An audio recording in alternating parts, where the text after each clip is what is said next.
بہت نازک مرحلہ تھا۔ کیا مزہ کہ جس وقت ماں اپنے بچے کو کئی دن کے بعد دیکھے گی، اور وہ بھی دریا سے نکلا ہوا بچہ، اور وہ سوچ رہی تھی کہ یا تو دریا میں ڈوبا ہوگا یا اس دم پھٹ گمت دبے میں جب بند تھا، ماں اپنے بچے کو دیکھے گی، وہ مامتا سے بےقرار ہو کر کہ ہائے میرا لگتے جگر، ہائے میرا پیارا، اور لگائیے گلے سے، ان تمام کو شک ہوگا اسی کا بچہ۔ تو اللہ تعالیٰ شاہ نے فرمایا وَرَبَطْنَا عَلَىٰ قَلْبِهَا، ہم نے موسیٰ کی ماں کو کنٹرول میں رکھا، خبردار بے قراری کا اظہار مت کرنا ورنہ ان کو شک ہو جائے گا بچہ اسی کا ہے۔ چنانچہ موسیٰ کے والدہ کے دل میں محبتوں کا طوفان، اور ظاہر سے دکھا رہی ہے بالکل پرواہ ان کے، بچے کی طرف نظر بھی نہیں کی۔ انہوں نے کہا یہ بچہ دریا سے نکلا ہے، یہ کسی کی چھاتی نہیں پیتا ہے، آپ اٹھا کے دیکھ لو شاید آپ کا دودھ پی لے گا، ہماری پریشانی دور ہو جائے گی۔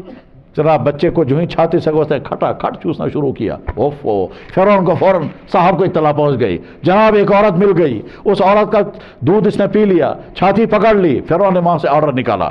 اس بچے کو اس عورت کے حوالے کر دیا جائے، حفاظت کی گارنٹی لی جائے، اور بچے کے تمام خرچے دفتر سے پورے کیے جائیں، ہر مہینے فنڈز جاری بیر ہوگا، ٹھیک، باقاعدہ نگرانی چلتی رہے گی، بچے کو کوئی نقصان نہیں ہونا چاہیے، اور موسیٰ کو قتل کرنے کا آرڈر برقرار ہے۔ اللہ کی طاقت یہ ہے۔